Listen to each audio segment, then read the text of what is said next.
Hello, I'm live and hello, this is Esther of Balance and Breathe, and I'm here today on day 2 of the Recovering You webinar series.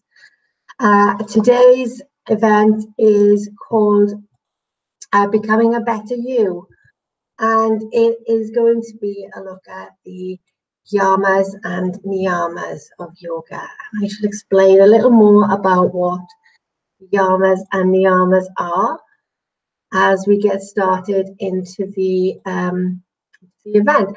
I'm just closing down some windows and making sure that I've got the page that I need up to keep up with anybody that might be in the chat. So if you are watching this webinar live, you'll see the chat box and you can type your questions into the chat box, questions or comments in the chat box, which will be to your right. If you are watching the recording of this, then I wouldn't use the chat box if I was you. I would drop any questions that you might have into the Facebook group, which is Recovering You Facebook group. And the link for that is down there underneath the video, or there might also be one above the video as well. I think there's one above the video as well. Yes, there is. So this is today's topic is about the yamas and the niyamas. Yesterday we were talking about, or I was talking about, developing awareness of the body and the emotions and the thoughts, and how those three really connect to each other to create peace and harmony and balance and equanimity in all that we do in life. And today we're going to be looking at the yamas and the niyamas. Now, you may or may not have heard of the yamas and the niyamas. If you've read many of my blogs, you'll have probably come across them because I like to talk about them quite often. They are not something that I'd ever heard of until I started doing yoga teacher training. And I thought I knew yoga. And I very quickly, once I started my training, realized that I actually knew very little about yoga. I didn't know about the 8 limbs of yoga. I didn't know about anything other than some postures. I knew how to do the postures, and I was quite good at doing the postures. But there's a lot more to yoga than just the postures. And so this is what kind of drives me to talk about these things, because learning about the yamas and the niyamas and a lot of the other concepts that we're covering this week really changed my life, and it's very, very powerful. And it showed me just how much power there is in yoga. And I'd always known that it was very powerful and very calming, very balancing for the body. But when I learned about the yamas and the niyamas and all the other aspects of yoga that I found out about through my training, it kind of changed my life completely. And I think that it's a real shame that more people don't know about these things. So this is why I'm here today talking to you and sharing this information with you. So you might be thinking, what on earth is she talking about? What are the yamas and the niyamas? So to get back, start right at the beginning. The 8 limbs of yoga is a concept that was written about many thousands of years ago. Opinions about when this was written varies widely, but it was certainly a very, very, very long time ago. There's a document called the Yoga Sutras, which was written by a man called Maharishi Patanjali. And he was a yogi, and he devoted his life to, well, he certainly wrote this document, the Yoga Sutras, which was the first written record of an oral tradition that had stretched back who knows how many years before that. The yoga traditions have been passed on orally from guru to student down the lineages, and Patanjali was the first person to write this all down in a format that is still readable now and people devote their entire lives to studying the Yoga Sutras. So in the sutras, Patanjali laid out an awful lot of information about yoga and about what yoga can do for us, and about what we have to do, what somebody that wants to live truly in yoga would have to do in order to achieve the goals of yoga. And he laid out this path known as the 8 limbs of yoga. And if you've heard of the term Ashtanga yoga, a traditional Ashtanga yoga is yoga that is based in the 8 limbs of yoga. It is not the fast-moving, very aerobic, very physical exercise yoga practice that it is today. Ashtanga yoga, traditional Ashtanga yoga, is based on the 8 limbs of yoga. And there are 8 limbs that start off with the moral disciplines of how we should behave. And then the 8 limbs stretch up, they go up to samadhi, which is enlightenment. So you can see it starts off telling us how to be good people, and then it tells us how to elevate to the levels of spiritual enlightenment. And there's an awful lot in between. So the 8 limbs are yamas, niyamas, which we're going to talk about today, asana, which is the postures, pranayama, which is breath control, and prana is life energy. It's more than just the breath. There's a special energy that is believed to be contained in the breath that kind of gives us our life force. And so pranayama is control and lengthening of the life force. Pratyahara is constant, is focusing the mind. Dharana is complete concentration. Dhyana is meditation, where you become completely at one with the thing that you're concentrating on. And then samadhi is the state of bliss or enlightenment or transcendence of the mortal state. And that's a very high level, obviously. The first 4 levels are the ones that we can most engage with, unless we are very devoted yoga practitioners. You know, you in one lifetime you're unlikely to go from yama to samadhi.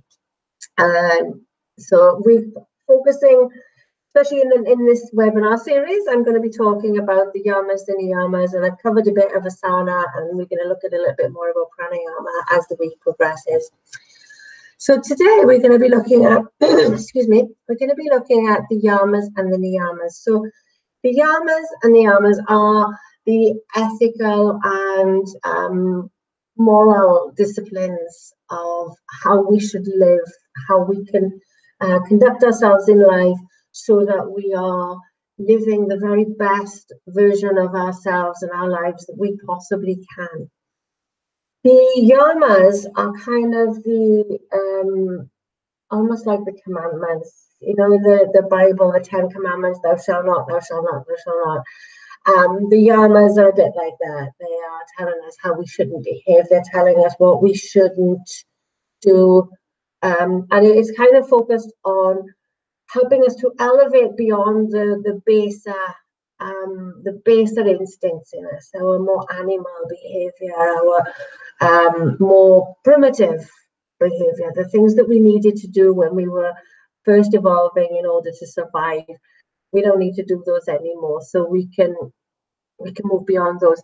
And then once we move beyond those baser behaviors, we can look to the niyamas, which are to do with self-discipline and spiritual connection. And it's about kind of personal, that's where the big personal growth comes, helping us to evolve as individuals and evolving towards that higher spiritual side of us. So if we talk about the 3-part idea of the brain, we've got the primitive brain, and there's the dinosaur brain, the monkey brain, and the human brain. I think that's what it is. So the yamas are kind of taking us out of the primitive brain And then the niyamas are about evolving the human brain, helping us to become better humans. So talk about the yamas first. So the yamas are the first limb of yoga, and they are ahimsa, which is non-harming, satya, which is truthfulness, asteya is non-stealing, brahmacharya is control of desires, and aparigraha is non-grasping, not holding on. And so I'm going to talk through these in turn. So, excuse me, ahimsa is non-harming, and this is absolutely fundamental. You know, if we all went out into the world with an attitude of non-harming, everybody did, then the world would look very different. We tend to live the opposite of ahimsa in all kinds of unconscious ways. We don't tend to do it deliberately, but we very often create harm in the world, whether that is to ourselves, to other people, or to the environment, to the animal kingdom. We are creating harm everywhere we go. And even the most devoted, vegan living, environmentally friendly, peace-loving person in the world is, through no fault of their own, contributing to harm in some way, because our society is geared so that you can't avoid it to some extent. Jörg Furstein, who's a yoga academic, I suppose would be a good way to describe him. He wrote this amazing audio series that I listen to a lot on Audible. It's very good. It's called The Lost Teachings of Yoga, and I highly recommend it if you're interested in learning more about this. And he talks about the fact that even things like paying taxes, being a good citizen, means that you pay your taxes. And yet tax money gets used to fund the army, it gets used to invest in nuclear missiles, it pays for war, it pays for roads to be built which destroy forests and kill the animals. You know, the knock-on effects of everything ultimately lead to harming in our world. And so there is a limit to how much we can live a life that's completely harm-free. But we can do what we can in order to live a life of non-harming as much as possible. So we can look at things like our diet. Most of the Western diet is very based in harming. There's a very, very meat-heavy diet. Dairy is very, very common. Vegetarian diets that don't exclude dairy and eggs have some level of harm in them. And even agriculture, if you eat a plant-based diet, there is an element of harm in that because of pesticides and all kinds of different things that are used for pest control. We need to use some form of pest control in our agriculture. So there is a limit to how much we can avoid it, but you can look at what your values tell you is the right amount of ahimsa to bring into, for example, your diet.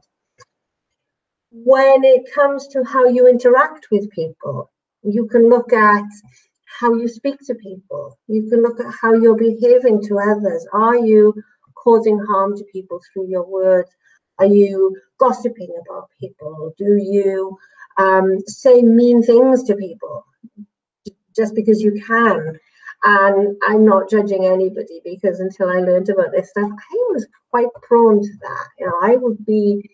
My sense of humor was largely humor at other people's expense. So I would very often find great humor in somebody else's misfortune and suffering. And I am really not proud of that at all. But that is how I was. I was able, fortunately, to change my ways and become far more ahimsa based in my approach to particularly humor. I don't find humor in other people's suffering so much as or even at all as I used to. And it's little things like that, you know, and how you, even if you the little things like smiling at somebody, you know, smiling at a stranger in the street. It's quite common where I live. Walk down the road, you smile and say hello to people. If I was to scowl at somebody, even though it had nothing to do with them, they would wonder what they had done to offend me. So little things like being mindful of how you show up to people is one of the things that Ahimsa can help you to do.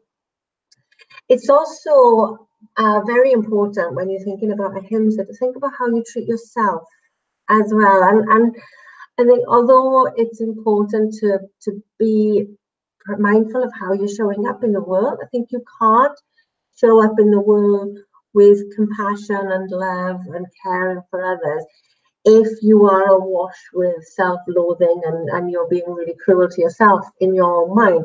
So Ahimsa is also about how you speak to yourself and how you think and what thoughts you allow into your mind and what are you allowing into your existence? What are you watching?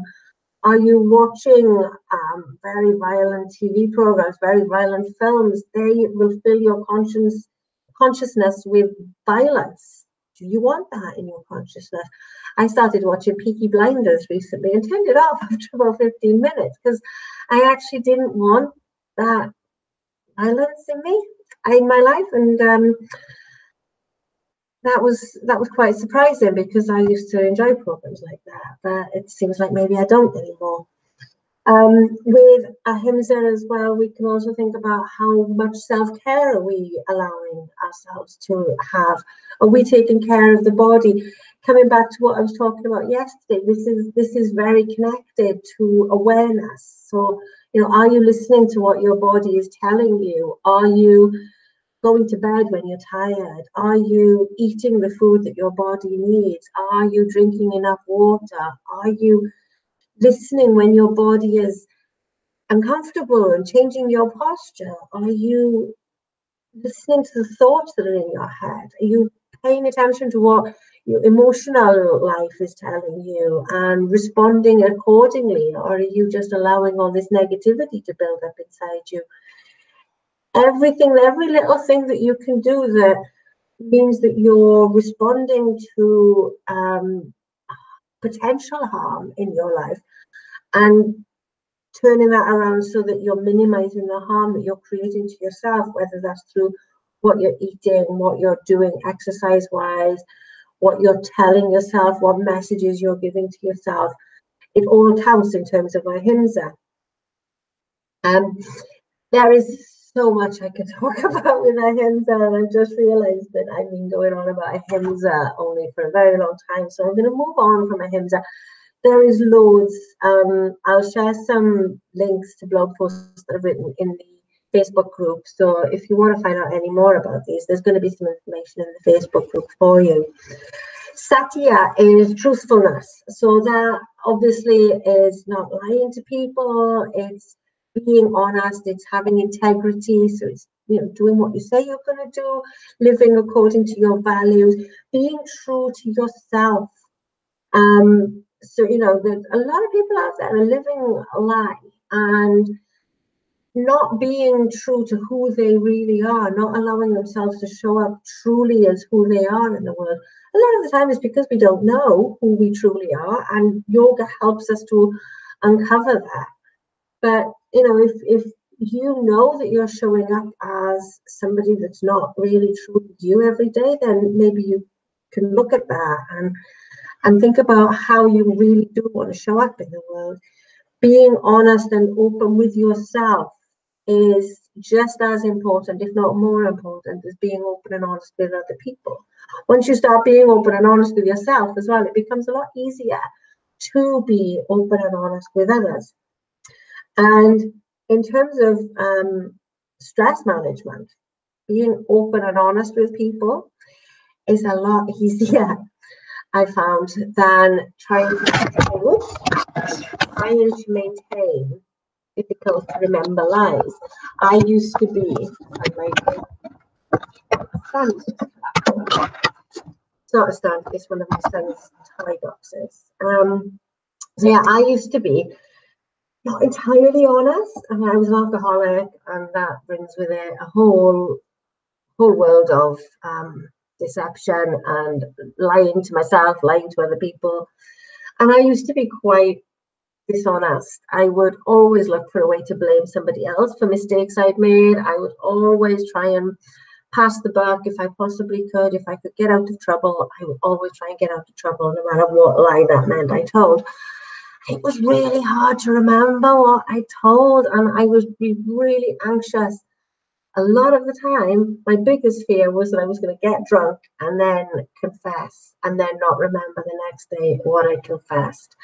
And that was an ever-present worry for me. So that caused me a lot of stress. So, part of the stress I was suffering from while I was drinking was worrying about the consequences of all the way I was living in so many ways. So it helps with managing stress, keeping the stress levels down if you're honest, because if you tell the truth, you don't actually have to try and remember what you told people. And as I like to tell my children, it's always better to tell the truth, even if you're going to get into trouble, because you'll get into more trouble if I find out you've lied to me. And I've drummed that into my children, and I remember my mum drumming that into me as well when I was a girl.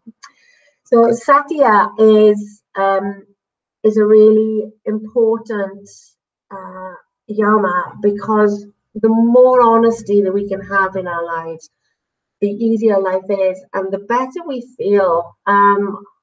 I certainly know I like being honest a lot more than I used to like not being honest. It feels a lot more easy. It feels lighter. Lies tend to feel quite heavy on you. There's always that little niggle in the back of your mind if you've told an untruth that you're going to get caught out at some point, and that creates worry. So honesty is a much easier way to live. Not always easy to do, but easier to live with in the long run. So moving on now to asteya. Asteya is not stealing. So there's an obvious, surface level of asteya. But then beyond not taking other people's possessions, there are many, many other ways that we can steal from people, that we can steal from ourselves.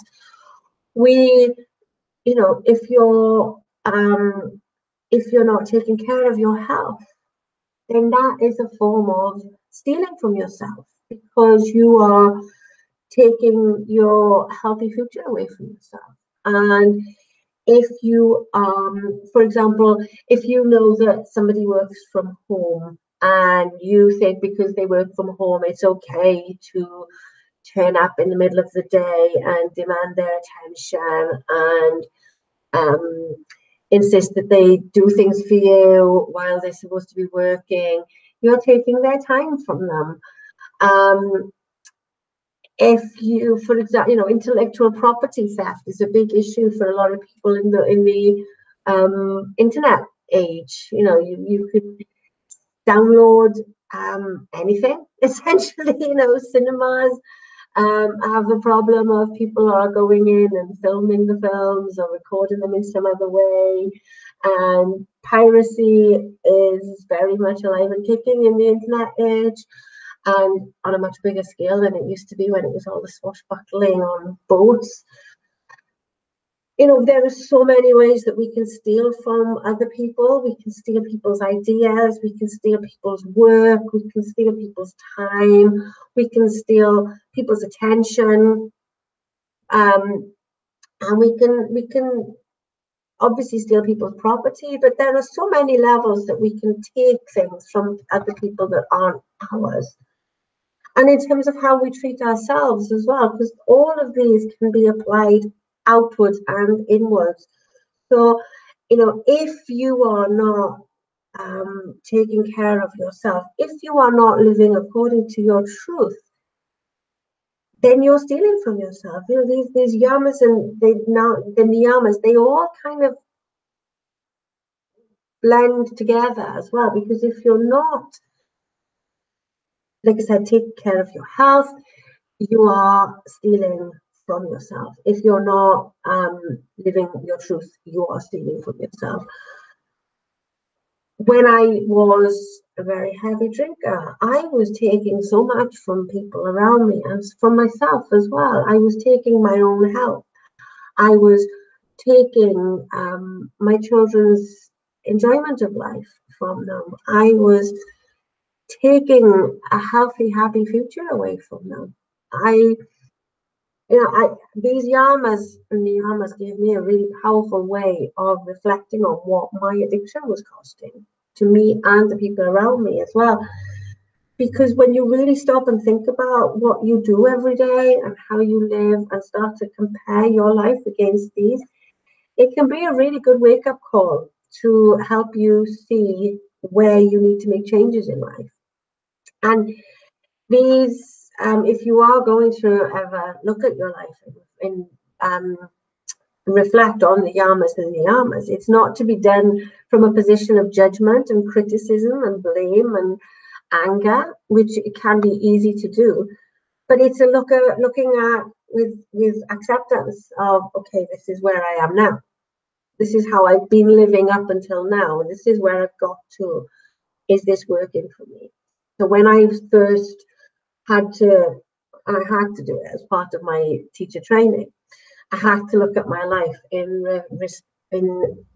compare my life against the values of the yamas and the niyamas. And I found that I was seriously lacking. And it really did give me a good base on which to think, where do I want to go from here? This is where I am. Don't like it. Where do I want to go from here? What kind of person do I want to be? Do I want to be this harmful, toxic, angry, lying, devious, manipulative person that I sometimes was?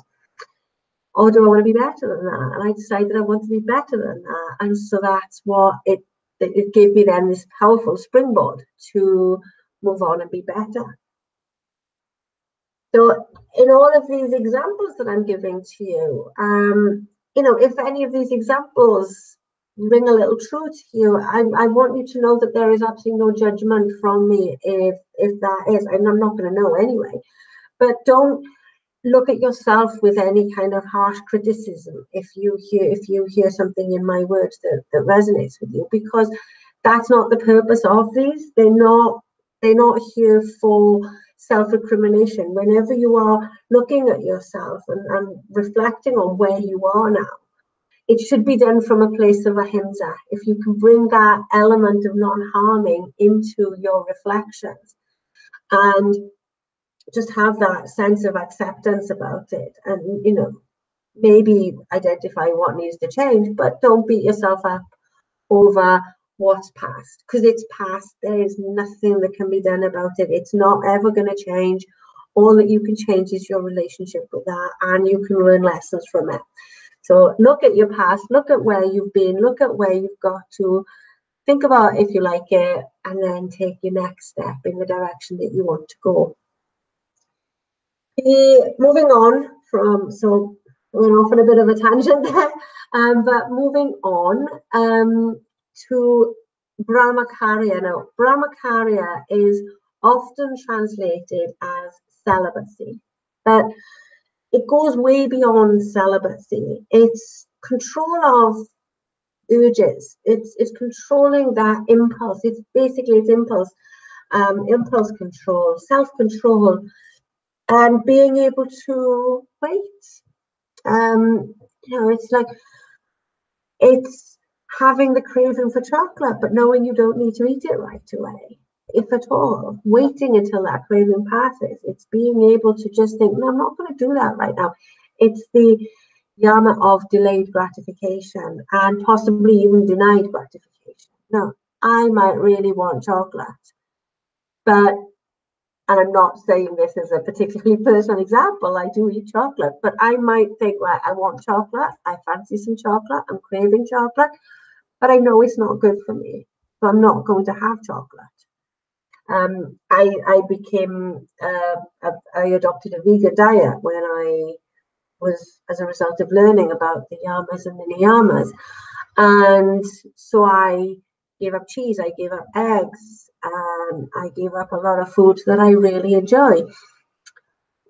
And so I have to practice Brahmacharya quite a lot, not so much now, But for example, when I'm making a cheese omelette for my son, very often the temptation to have just a little bit is quite strong because I really do miss cheese omelette. But I can remind myself of the reasons why I'm not going to do that. And so I can practice brahmacharya there. I don't very often have urges to drink, but if it ever arose that I had that urge to drink, I could bring brahmacharya in to my thought processes and think, no, I'm not going to do that. And I can hold myself back from that. I can use that to restrain my urges. It is often talked about in terms of sexual behavior, and obviously that is another example of restraining the urges. But I think that in the wider context, particularly in the era of Patanjali, there wasn't this huge commercial consumerist culture. The ancient Indian yogis were not living anywhere near a Tesco. So they didn't have to contend with quite so many other desires that might have been around them. They wouldn't have had huge amounts of food to choose from. They wouldn't have had lots and lots of different types of alcohol and various things that they could indulge their senses with. They basically had sex was the only thing that they, I suppose, needed to refrain from. So, bringing brahmacharya into the modern age, we do have a lot of other things that we do need to apply brahmacharya to. And it doesn't mean that you have to live a completely Puritan life and that you can't have any fun and you can't have the chocolate and you can't have the cake and you can't have the sex and you can't have the things that you want. But it just means being mindful and not indulging every urge. And, again, coming back to ahimsa and satya, being truthful. So if you've decided you're going to be vegan or you're going to be, you're going to give up drinking or you're going to give up whatever it is that you've chosen about for your life, and you stick to that and you resist when that craving strikes, you can use brahmacharya to guide you through that and to remind you why you are resisting.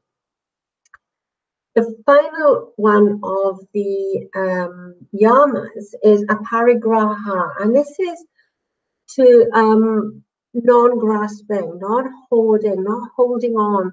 So if you think about there's an element of kind of like covetousness in that. So not just wanting, always looking for more, always like, I want this, now I want this, I've had this new phone and now I want this other new phone, and I want this new iPad and now I want the next level of iPad. It's about that, but then it's also about when we cling on to things. You maybe, for example, when you were younger, you may have decided that you might have a fixed idea about something. I can't think of an example off the top of my head, but you develop an idea about something. And then with time, you realize that maybe you were wrong there, that way of thinking wasn't right, and it isn't right for you. It isn't truthful for you anymore. But because you've always thought that, it's really hard to let go of that way of thinking. So Aparigraha says, let it go. Just let that thinking go. If it's not serving you anymore, let it go. Addiction is a good example of this, where there's that craving and there's that clinging on to this idea that if I can only have that, everything's going to be okay. Is that grasping for this physical or the satisfaction of the craving will lead you to happiness, and we cling on to that idea that things will give you happiness, and we keep trying to acquire more things in the pursuit of happiness. But if we let go of the idea that things give us happiness, that we can find the happiness and the contentment that we seek outside of ourselves, if we can let go of that idea, then we would probably be a lot happier, because you know, if you have a thing that makes you happy, it's not necessarily going to make you happy a year later. For example, you have a new laptop. I had a lovely new laptop a year ago and it was beautiful and it still works fine, but it doesn't give me that same joy that it gave me the first time I opened it. You know, the pleasure we get from material things fades over time, and we're not going to find happiness in those things. So if we can let go of that constant grasping for things and clinging on to ideas, clinging on to people as well, you know, you might try and force a friendship to stay when actually it's kind of run its course. Relationships of all sorts. The more we cling on to things, the more that they're likely to choke us a lot of the time. So aparigraha says to just, you know, if it's not serving you, if it's not keeping you healthy, let it go, let it go, let it go, let it go. And the more you can let go of things, the more content you can be, because happiness and contentment actually only exist inside us. It doesn't exist outside of us.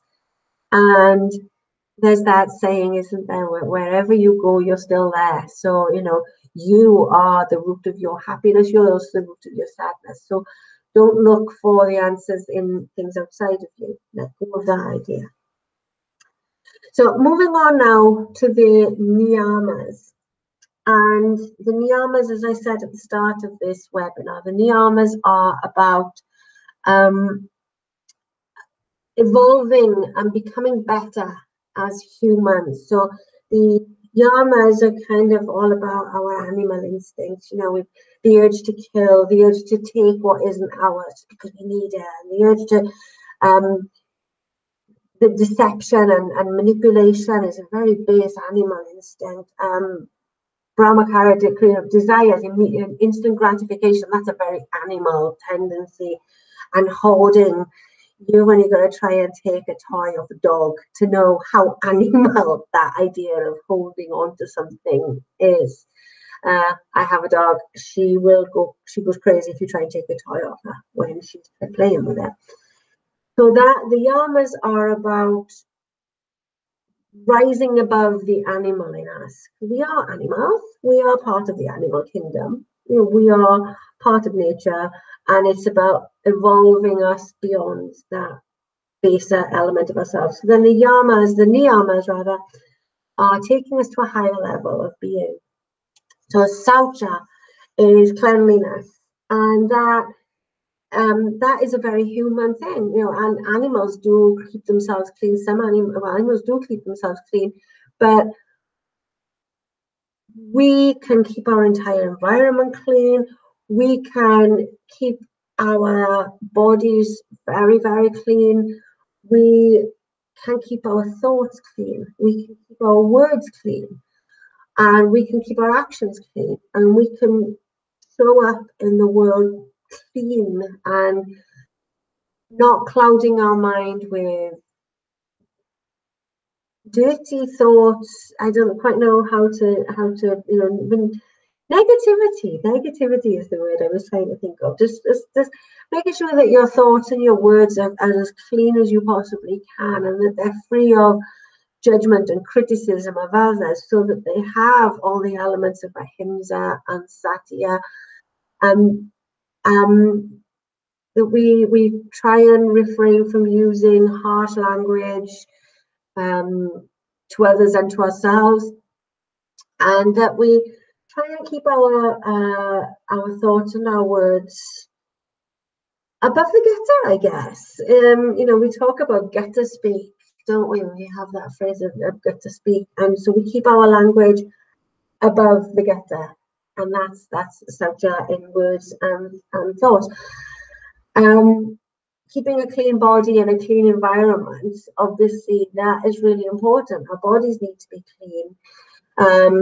You know, for example, not cleaning your teeth leads to other health problems. Not keeping your body clean can lead to social issues, and can also lead to poor health.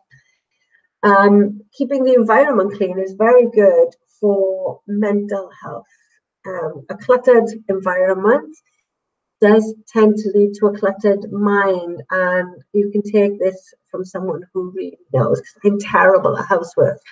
And I know that when I manage to get on top of the house and have the house clean and tidy, that my mind feels a lot clearer. When the house is cluttered and untidy, I feel very scattered. I feel very like my basically the inside of my head looks like my house does if my house is untidy.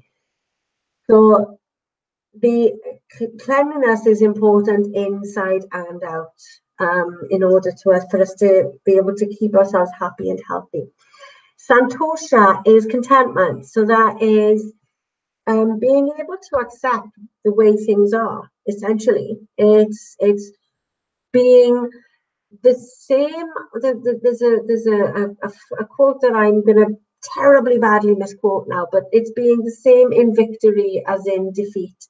So it's not getting hung up on whether things are good or bad. Things just are. If it's raining, it's just raining. That's not good. That's not bad. It just is. It is just accepting the way things are. And this doesn't mean that when you're looking at the way things are, that you don't try and make them better, but you don't give things such an emotional attachment. And it's because it's in our emotional attachment to things that and to events and experiences, that's where we find the problems. And because something that makes you very, very happy is going to pass. Something that makes you very, very sad is also going to pass. Our emotions are very transient things. So if we can just see, and it's a very high ideal, and I'm not saying that there's anything bad in having an emotional response to anything. It's perfectly normal, perfectly human. But if you can get to a point where things don't touch you in quite the same way, then that does actually create a place for real contentment and peace of mind, because we don't have these wild fluctuations of emotions that most people do tend to have. It's hard being human with emotions. It can be very painful and exhausting. So getting to this place of contentment means that life just is, and you can just take the rough with the smooth and not really think about whether it's rough or smooth. The next niyama is tapas, and that is discipline. It goes far deeper than discipline. It's about kind of almost like challenging yourself to become better. It's really powerful thing to do, to give yourself the discipline and the rigor to live according to these values, to conduct yourself in a particular way at all times, to stick to, for example, a daily yoga practice, to stick to a particular kind of diet, to stick to making sure that you're living with ahimsa all the time. Tapas is discipline on steroids. I can't think of a better way to describe it, really. It is really tough discipline, real rigor in everything that you do, and it is doing things with a higher purpose in mind. So it's kind of with your eye on the prize of growth and development through everything that you do. And it's a big ask. These are not easy things to do in your life. It's not an easy personal growth path, but it's a powerful one. And the thing with yoga is that every little thing that you do brings its reward. So you don't have to approach these with the attitude of a yogi who lives in a cave and who doesn't see the outside world. You can bring these into your daily life as much as you can, and you're going to reap the benefits of them. Now, if all you can manage with ahimsa is making sure you get to bed on time every night, if all you can do with satya is making sure that I don't know, you don't lie to yourself anymore, or you are very honest with yourself about one thing that you've been keeping from yourself. If all you can do with Asteya is sign up to Netflix instead of downloading TV programs, other subscription services are available. You get the idea. You know, Brahmacharya. If Brahmacharya, you can resist one bar of chocolate a week. That's a start. You know, it's just little things. You don't have to embrace this really disciplined life and feel like you failed if you're not doing everything. Every little thing helps.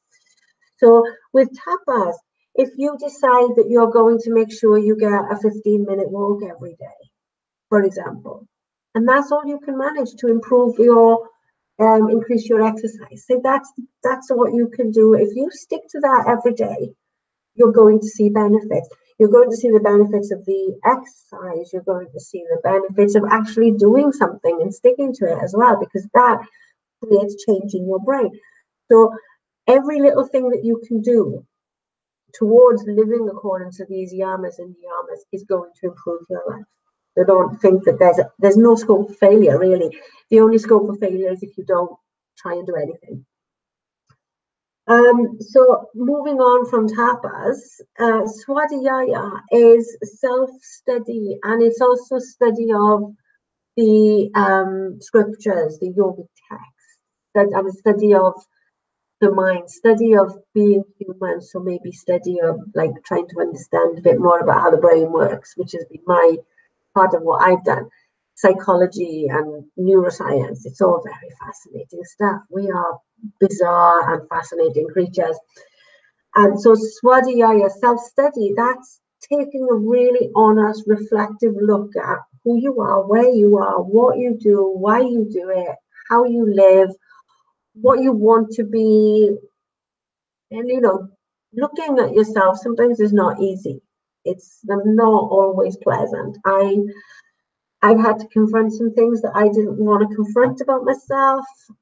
But then once you confront them, this is the beautiful thing about this. Once you confront them, bring them out into the open, deal with them with that spirit of non-harming, with that spirit of truthfulness, and with all of the other niyamas and yamas coming through, things get dealt with, and you have the potential to really heal yourself through honest, loving, compassionate self-study. It's a really powerful thing to do. There are lots of different ways you can do it. Meditating practices give you a chance to kind of really see what's going on inside your head. Noticing your thoughts and paying attention to what's going on in your thoughts, looking at your body, being aware of your body. You know, you noticing, you may, when you get still enough, for example, notice what every time I eat bread, I get really bloated, or every time I eat cheese, I end up burping for hours. And just paying attention to little things like this can then lead you to make better decisions about taking care of your physical health, your mental health. It can lead you to realize that you've been on a path that actually isn't right for you at all, and that you need to make some drastic changes, or you need to make some little changes in your life. But still, self-study, however you take that, however it works for you, it's so powerful. It's completely life-changing when you start to really look at yourself and you start to get to know who you are. Because I can guarantee, if you were to sit down, and one way of finding out what's going on inside your mind is by doing free writing. You sat down and did 20 minutes of free writing every day for a few weeks. You would discover some things about yourself that you don't know, because there is so much to us that we don't know. There's a psychological model called the Johari window. And it talks about that there's a part of us that we see and that everyone else sees. There's a part of us that other people see that we don't see. There's a part of us that we see but we keep hidden from other people. And then there's a part of us that nobody sees. And if you can get at the bits that are there, then who knows, you might discover you've got some amazing hidden gifts. You might discover that there are things that you really, really want to achieve in your life that you didn't even realize you want to achieve. There are things that you hate that you're doing every day and you didn't even realize that you hate doing them, but you've wondered why there's been this low level of unhappiness about you for quite a long time. It's a fascinating experience to get really deep into who you are and learn about who you are. I highly recommend it. I have got lots of, some blog posts that I've written around Swadhyaya, which I wrote last year after I wrote my book, because my book was essentially started out as a very lengthy exercise in self-study. It got edited, a lot of stuff got taken out. Not suitable for public consumption at all. But that's how that started. It started as a just writing just to see what came out, and some great stuff came out. So the last of the niyamas, and my final point for tonight is Ishwara Pranidhana, and that is often translated as surrender to the divine. It's the kind of the spiritual, the connecting to the spiritual side of us, however that is for you. If that is connecting to a being or an entity that you call God, then that's what it is for you. If it's going out and being with nature, then that's what that is for you. Whatever your idea of spirituality is, this is what this is about. So it's about connecting to your spiritual side and recognizing that there's something. And I always get a little bit unsure of this one because I still haven't quite worked out what this means for me. And so I'm when it comes to talking about surrender to the divine, I feel like I'm totally out of my comfort zone essentially, because I don't feel like I'm anywhere near ready to think about doing that myself. But one way that Swami Gitananda talked about it, which I love, is he talked about it more in terms of letting go of the need to control things, that acceptance that we are not in control of everything that happens in our lives, that there is something out there that's directing what happens, whether you want to call it fate, coincidence, God, the universe, life happening, however you want to term that. Once we've done what we do, we can't control how that pans out, how that thing pans out. I'm a mother, and there is no better example of how true that is when you look at parenting, because you raise your child, and then that child is its own person. It's not something that you can control. You cannot control how your child grows up. I'm pretty sure that if that was possible, my mother wouldn't have a daughter that's got 5 tattoos. So I am living proof on so many levels of how little you can control how your child grows up. My parents sometimes look at me and think, what? Because I've grown up very different than how they anticipated I would. And I'm sure that you could probably say the same thing. Most of us probably haven't grown up to be the way our parents anticipated that we would when we were tiny babies in their arms, and they thought they had this beautiful little angel that was going to grow up exactly the way they wanted them to. Well, it doesn't happen like that. And you have to let go of that need to control if you want to be happy in your mother, parent, child relationship. I've learned that the hard way as a mother as well. But in everything we do, we can only do our part. You cannot control how other people are going to respond to you. You cannot control how things are going to work. As an example, I've been sitting here talking to my webcam for an hour now nearly, and I have absolutely no idea if anyone is ever going to watch this. And that's okay, because my part of the deal was I was going to show up here tonight to deliver this webinar. That's it. I've done my bit, and I've done it as well as I can in the moment right now. I'm not a script kind of person. I'm not a meticulously planning kind of person. I'm very just like, let's see what comes. So I've done my bit, and I can't control what's going to happen now other than sending you an email to tell you that it's there, trying to, talking to you in the Facebook group, keeping in touch with you through email. That's it. I can't do any more. How you take this webinar, how what I'm saying is actually going to resonate with you. You might hate me, you might hate my tattoos, and so you might not want to listen to me. You might think I'm talking complete rubbish. You might like what I'm saying. I can't have any influence over that, because that is your part, and I can't worry about it. And so I will finish this webinar in a few minutes, and then I'm going to pick up the book, read for a little while, and go to bed, and I'm not going to worry about it. And that's what it is. That's what Ishvara Pranidhana is to me. It's just that letting go of control. And that understanding it that way has been a big life changer for me, because I used to, while I was completely out of control myself, I had absolutely no control over myself. I tried to control everything else around me. My children, my friends, my family. I tried to control everything.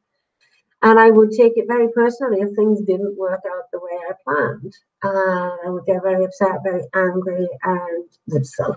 I'm not proud of that, but I was a bit of a sulky stropper. Or stroppy self-care rather. And that's who I was. But this has helped me to move on and become far more chilled out about what is happening in my world. And that's good. A good place to be. So that is the yamas and the niyamas. And as you've probably guessed, I could talk about these for ages. There's loads of things that I haven't said about these that I would love to say to you. I would love to tell you more about. But I don't want to make these webinars more than an hour, because I'm pretty sure you're not going to watch more than an hour. If you want to talk, to find out any more, to learn any more about this, to share any more ideas, then please do join me in the Facebook group. And I'm just wondering if I can put a link to the Facebook group. I think I might be able to. Just trying something out here, so please bear with me a second while I put this. I think I can put this link. Maybe I can't. Yes, no, I don't think I can. Okay, I thought I could put the link here, but the link is in the email, and it's also, of course, above and below on the page on my website. So you've got access to the Facebook group. So please do come and talk to me in the Facebook group. Drop me an email if you want to talk to me more privately about anything. And please do not hesitate any question at all about this topic, or about the topics that the topic that I covered yesterday about awareness, or any of the topics to come, or anything else you want to know about yoga. This is your week. Just please ask me anything you like. There are no questions that you should think, no, that's a stupid question. I'm not asking that.